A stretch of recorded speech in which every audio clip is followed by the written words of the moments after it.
philosophy about politics. My philosophy is that I am not running for a title. I'm not running to work my way up to something. I am running for a job, the job that I believe I'm qualified for, and I'm going to tell you why I think I'm qualified for it. But here's the thing. We have had 6 years of a senator who's principally serving his ambition for the next job, right?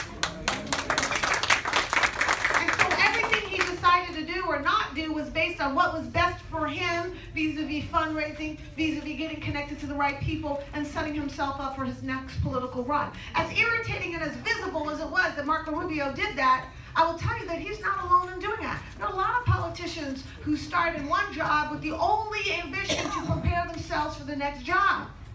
Because that's what orthodox politics tells you to do. It tells you to build your network and your donor base and all of this, and this is how you get ready. But here's the thing that I've noticed is that when people do that, they tend to be far more focused on the things that help them get reelected than doing the job right in the first place.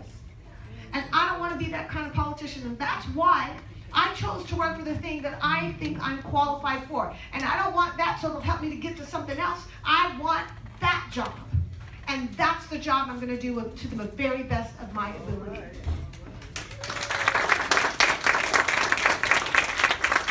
So let me tell you a little bit about me. I am the daughter of a U.S. diplomat. I've lived all over the world. I was born in Turkey. I lived in Morocco. I lived in Syria. This was all before I was 7 years old.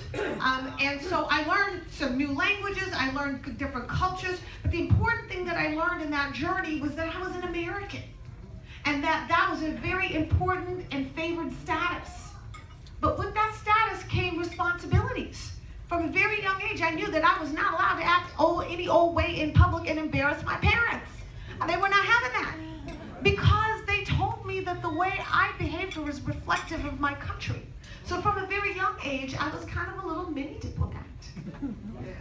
I learned how to make friends every time I moved, because I had to.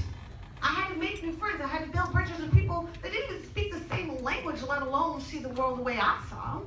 And somehow we managed to find common ground, build a friendship, and keep it moving. That was a great skill set that I got at a very young age. When I moved back to the United States, my parents unfortunately were going through a divorce. My mom was a single mom. She was finishing her college degree, getting back into the workforce, and I got to see the struggles that she went through to try to provide for us, deal with our family falling apart, and yet stay focused on her education and still be a good example to my brother and me. So I have a tremendous amount of respect for working moms and the people that are going through the struggle. My mom ended up moving to Lexington, Kentucky, right in around 1977. Anybody familiar with Lexington, Kentucky? Oh, yeah. Yes. It's real different than Turkey or Morocco. It's actually real different from Oakland, California, too. And Lexington was an eye-opener for me because it was really my first experience with race tensions. I hadn't known anything about that. I mean, I was raised around brown people. I didn't think there was anything particularly unique about being brown. But in Lexington, Kentucky, it was not just unique, it was bad.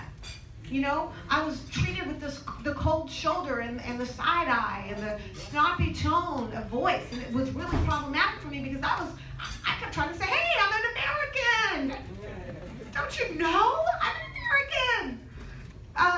But here there were gradations of American, and my mom taught me that, first of all, I shouldn't assume that everybody's going to be mean to me, that I should give people a chance, and that even if they are mean to me, I could maybe sometimes win them over if I just smile and be really nice to them. She wanted me to try to build bridges even in that environment. But one of the things that happened was that my school was conducted, they bused in the African American kids to the school, and class was conducted as if they were not there. So we'd raise our hands to answer questions. The teacher that I had would conduct the class as if we didn't exist. And then she gave all of the black students straight C's on the report card. Now my mother knew something was rotten in Denmark because she knew her precocious child. And I was not a straight C student. I was a student that got really good grades in the classes that I liked and really bad grades in the classes that I did not like. And at the time, I was still adjusting to learning how to read and write in English because I had learned how to read and write in French. So my writing, I wrote English like I thought it sounded in French. So it was a little bit of a mystery as to what I was writing. So she expected to see some comments on that. She also expected to see some comments about me not staying in my seat and talking too much. And when she didn't see those comments, she knew something was wrong. So she goes to the teater and says, hey, what's going on? And the teacher proceeds to tell my mother that she was doing me a favor. And my mother didn't cotton to that. And so she argued with the teacher, she argued with the principal, eventually she got to the school board, and she did get that teacher removed from that classroom. I tell you this anecdote because she was the first person who taught me what it means to stand up for someone, to stand up for what's right. And that it doesn't necessarily mean that you have a lot of money or you have a lawyer or you have anything behind you. If you are consistent and you are persistent, you can get change. And I think that was a very important lesson to learn early in life. I do sometimes wonder what happened to those kids whose parents didn't show up at school. I hope that they all turned out okay too. So after Lexington, I moved back with my dad. We moved to Brazil, yet another country, yet another continent, and yet another language, and another culture. And I had a wonderful time in Brazil. I stayed there for a couple of years, met kids from all over the world. It was really cool. I came back to Oakland. I went to high school. I went to college at UC Davis. I got a master's degree in communication. And then I went all the way across the country to Boston to go to Boston College Law School. I ended up going to law school because, you know, I finally figured I had an epiphany that, hey, you know, I think I could be a good lawyer. And it turns out that that worked out for me. But when I got to BC, the big sexy thing was mergers and acquisitions. That's what people were really into at the time. So I tried that. I went to this big law firm in Chicago called Baker & McKenzie, and I got into mergers and acquisitions. And within a couple weeks, I realized something. I hated it. It was boring. It was a lot of document review. I didn't know anything about what was going on. I was like, oh, geez, I don't want to do this. But while I was in law school, I competed in the moot court competition, just basically practice trials, right, arguments, appellate arguments, actually. And I did really good, and I found out that I really enjoyed it. I had this adrenaline rush when I got up there to argue my case. I was like, whoa, I like this. So I knew I wanted to be a litigator, but I didn't know what kind of litigation I wanted to do or how. And in the meantime, there was this guy walking around my school in a Navy uniform. Now, my dad was in the Navy before I was born. And so I saw pictures of him and my mom getting married, and they got married in his dress whites and the swords and everything. It was so cute. And I just so loved that. I had nostalgic about it. And my dad also raised me on stories about his time in the Navy. He was one of the first African-American officers on the USS Midway, a big aircraft carrier out of the Philippines. And so he had you know, and he was an officer in the Navy in the 1950s. No doubt that he ran across some people that probably treated him in less than fantastic ways. But my dad didn't emphasize that. What he emphasized for me was that it was a wonderful experience, that he learned a lot, that he grew, that he had people who relied and depended upon him, that it meant what it meant to be a shipmate, and that was a title of endearment. And you know, he would tell me these great stories about watching the planes land and the sun rising on the sea of Bengal. It was really cool. So, you know, when I see this guy walking around in a Navy uniform, I'm thinking, ooh, this is awesome. I want to know more about this. And so he told me about the JAG Corps. And just about that time, a movie came out called A Few Good Men. Everybody remember that? Yeah. And so I was, oh my God, I was totally blown away. I was like, oh, I can do that. I want to do that. That's really cool. And I can strenuously object. And I can do this. And so I ended up applying to the U.S. Navy because I knew I was going to be litigating. The other thing was that I was going to be able to defer my law school loans for 4 years, which is very important because at that point I was $90,000 in debt. So I joined the Navy, and I knew that the biggest part of this for me was the honor that I got out of serving my country. Because no matter what job you have in the Navy, there is no unimportant job. Every job is important, every role is important, and all of them are mission-oriented. So I was part of something bigger than myself. It was an honor and a responsibility, and I took that very seriously.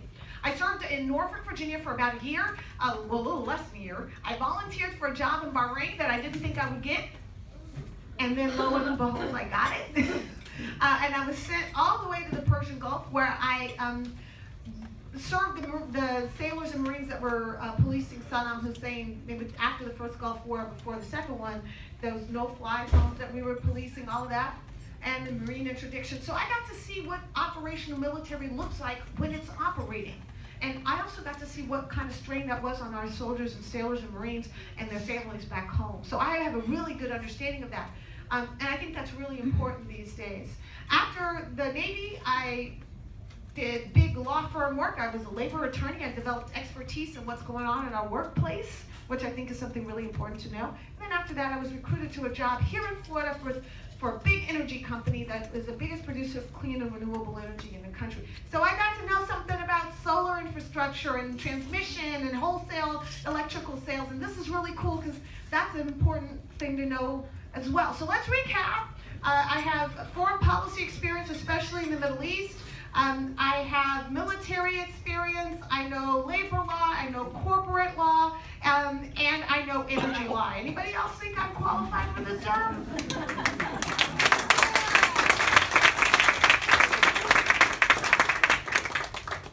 So I want to talk a little bit about a couple issues that I think are really fundamental, and people ask me, what are your key issues, what's your platform?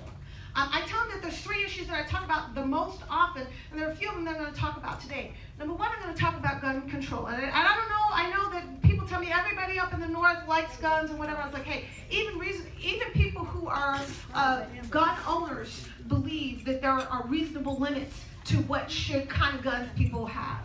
The problem is, I think reasonable people agree on that. In fact, the other day I was in Davie and I was talking to a guy who was a hardcore Trump supporter, and we were trying to find common ground. This is what I did. I said to him, okay, well, do you think that every civilian should have a nuclear warhead? And he said, no. I said, okay, how about a howitzer? He said, no. I said, how about a grenade launcher? He said, no. I said, okay, then we agree. There is a limit. All we're quibbling about is where that limit is, right? So the first thing I did was find an area of agreement. But what I said is this. My frustration is that the NRA's role in our politics now has stopped being about representing gun owners. It is about representing gun manufacturers. And so their sole mission and purpose is to maximize gun sales. That's their entire purpose. So they have gotten their tentacles so deeply into our politics, it's almost impossible to get anything done in Congress. But my thing is this, if we can't get anything done in Congress, is there some other way to deal with this problem? I think so. One of the things that I think is that we could use the combined buying power of the United States military, the buying power of all of the municipal and local and state law enforcement agencies, and just tell them that we decide no longer to buy weapons from any manufacturer that sells AR-15s for civilian purposes.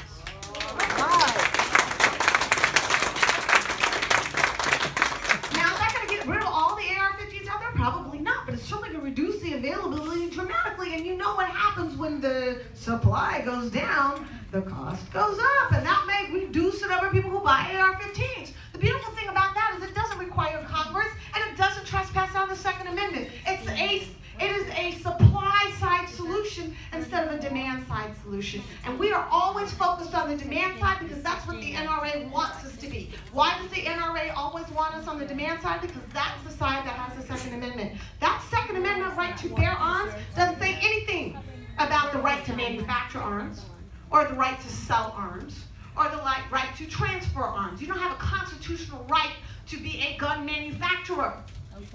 That's under the Commerce Clause of the Constitution. And the Commerce Clause says the government can regulate all aspects of interstate commerce. So why don't we focus on that side? That's one idea. The other idea I have is this.